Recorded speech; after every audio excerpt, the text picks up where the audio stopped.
And welcome back to Auto Red Max. Di belakang saya sudah ada Suzuki SS4 S-Cross. Seperti apa rasanya? Nantikan setelah bumper.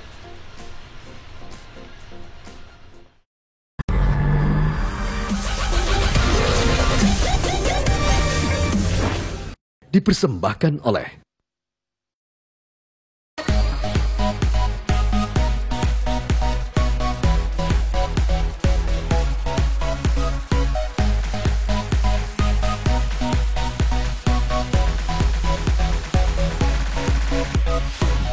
Setelah udah lama hilang, akhirnya Suzuki kembali lagi meluncurkan Suzuki SX4 S-Cross.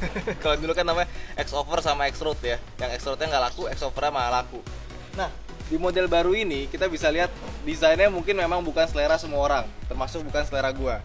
Karena gua nggak ngerti kenapa nih desain lampunya ini, nggak tahu inspirasi dari mana, kenapa dibikinnya kayak mencong-mencong seperti ini dan kegedean buat gua. Meskipun dia udah ada projector headlamp. Dan hal yang menarik adalah bagian mesinnya. Buset, ini kap mesin berat banget. Karena ini mobil adalah mobil impor dari India, biasanya besi-besinya pasti tebal dibandingkan dengan mobil-mobil lainnya. Tapi ketika kita ngelihat dalam mesinnya, surprisingly mesinnya cukup rapi ya. Dia itu masih banyak ruang, jadi buat improvement masih banyak banget. Dan di India itu dia cuma ada mesin diesel. Atau di Eropa dia cuma ada mesin 1500cc dan faceliftnya ada yang 1000cc 3 silinder.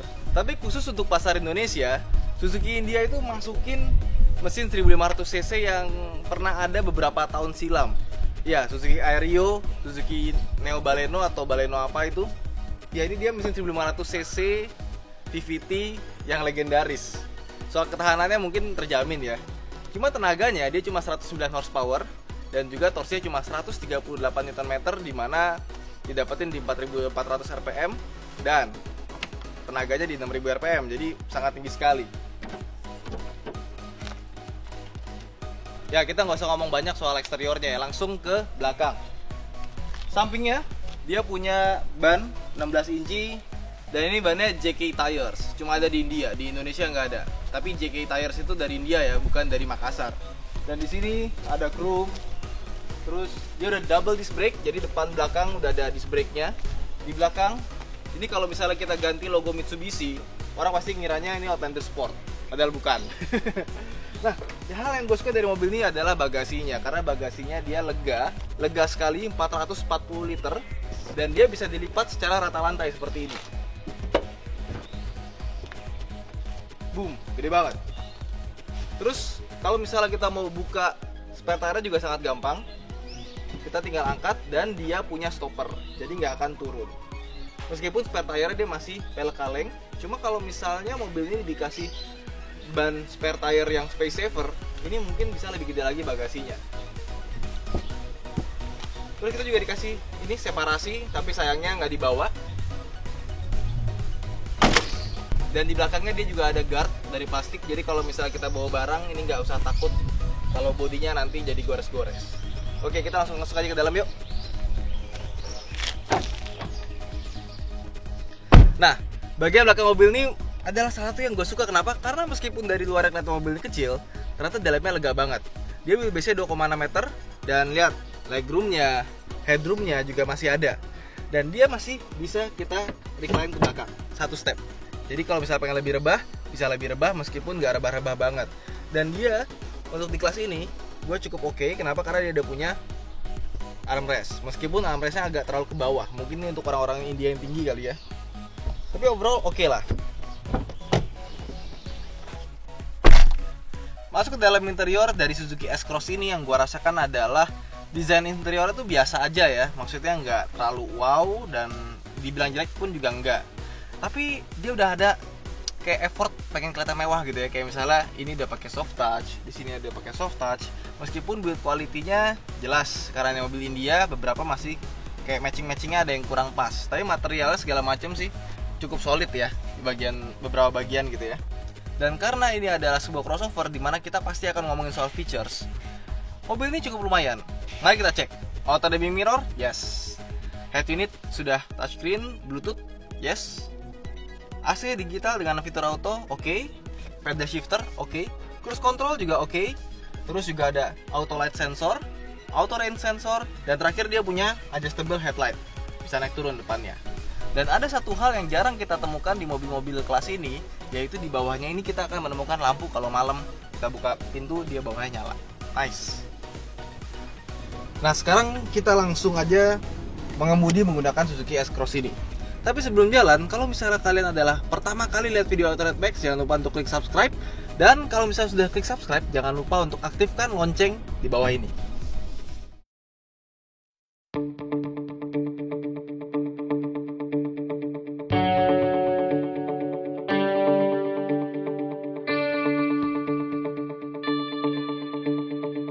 Duduk di Suzuki S-Cross ini surprisingly ternyata mobil ini rasanya agak cukup tinggi ya. Tempat duduknya ini kursinya agak lumayan dibandingkan dengan S-Cross yang lama.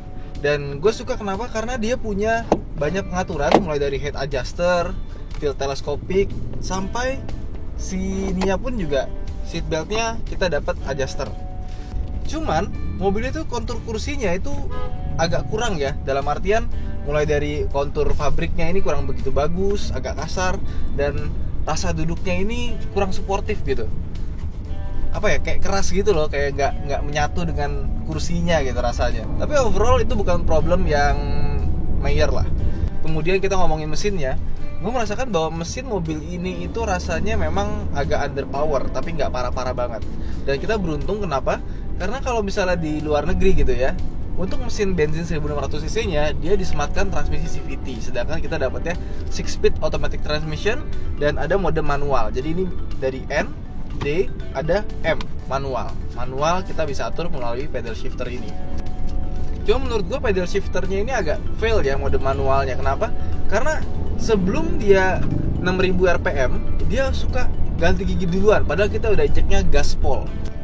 Padahal kalau memang mobil ini mau meng-assist kita buat ganti gigi lebih cepat, kalau misalnya kita telat ya overrev ya, itu harusnya di hampir-hampir redline gitu ya. Ini sebelum 6000 dia udah ganti gigi duluan. Jadi menurut gua agak fail. Meskipun di kecepatan tinggi dia bisa bekerja dengan bagus sih. Di gigi-gigi rendah aja dia agak gimana gitu.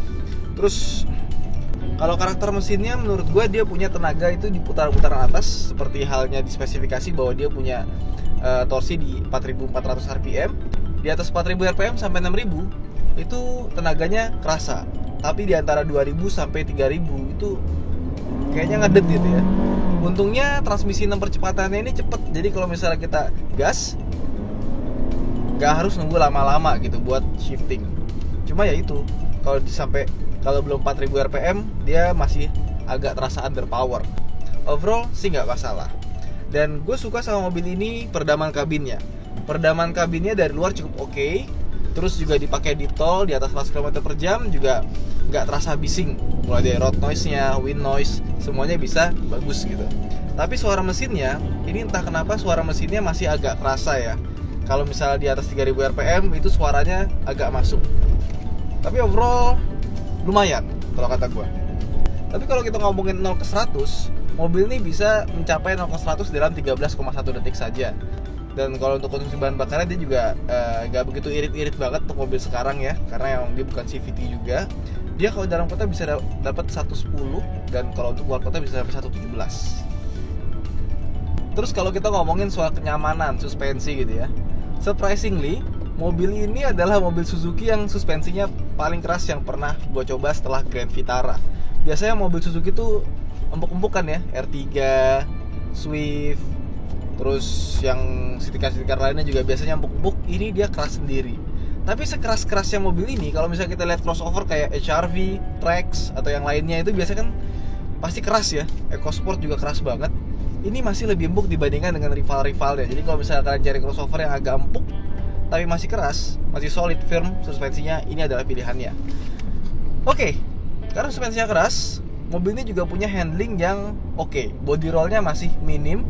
Dan gue suka setirnya kenapa? Dia EPS, Electronic Power Steering. Enteng kalau lagi berhenti, tapi kalau kita lagi bawa jalan, dia terasa setirnya cukup mantep gitu. Feedbacknya ya so-so lah, tapi oke lah. Untuk sebuah Suzuki ini, kayaknya Suzuki yang paling bagus handlingnya dibandingkan dengan Suzuki yang lain yang pernah gue coba. Ya ini asik sih. Jadi kalau misalnya dibilang crossover, menurut gue ini handlingnya lebih terasa seperti hatchback dibandingkan sebuah crossover. Terus kalau misalnya ditanya apa yang nggak gue suka dari mobil ini, gue nggak suka dia punya pilar A yang gede banget. Jadi dari sini tuh sebelah kanan tuh rasanya agak keganggu. Terus audionya, suaranya standar banget dan juga nggak begitu fluid ya. Masih ada delay, lag sedikit, dan kadang-kadang tombol tengahnya ini volume segala macam ini agak susah untuk dipencet gitu. Kenapa Suzuki nggak masukin audio yang sama gitu kayak versi di India yang lebih canggih ya? Menunya nggak kayak gini. Tapi overall ini bukan masalah serius. Dan hal yang gue suka dari mobil ini, dia sudah pakai kaca film Solar Guard dari sananya. Dimana kalau misalnya kita pakai lagi siang-siang terik kayak gini, tuh, ini masih tetap adem rasanya, nggak panas. Soalnya kaca film Solar Guard ini, dia punya sifat untuk menolak panas. Beda sama kompetitor yang umumnya bisa menyerap panas. Makanya waktu dipakai siang-siang gini, kaca filmnya itu tetap adem rasanya, enak banget. Dan yang perlu disayangkan, mobil ini nggak dilengkapi dengan stability control, traction control, dan hill start assist. Jadi benar-benar mengandalkan 2 buah airbag dan pengereman ABS, ABD plus BA. Meskipun dia belakangnya sudah menggunakan rem cakram.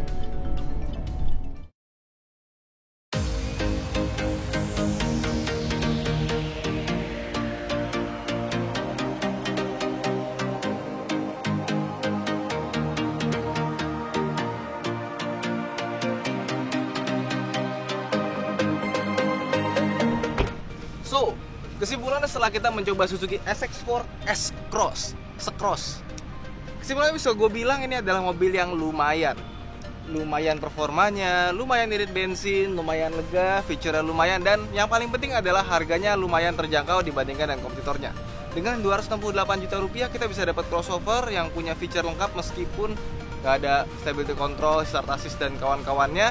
Tapi overall ini udah cukup oke lah. Dan sekedar catatan, mobil ini sebetulnya sudah tersedia versi faceliftnya di luar, baik di Australia, di Eropa, dan rencana nanti di India juga akan keluar segera faceliftnya. Semoga nggak lama-lama lagi ya. Oke, itu aja. Jangan lupa untuk like dan subscribe. Dan buat kamu yang belum aktifin lonceng, segera aktifin. Jadi kalau ada video baru dari kita, akan ada notifikasi langsung ke HP kalian. Oke, itu aja dari Autorat Max. Terima kasih telah menonton dan komen ya di bawah ya. Terima kasih, dah.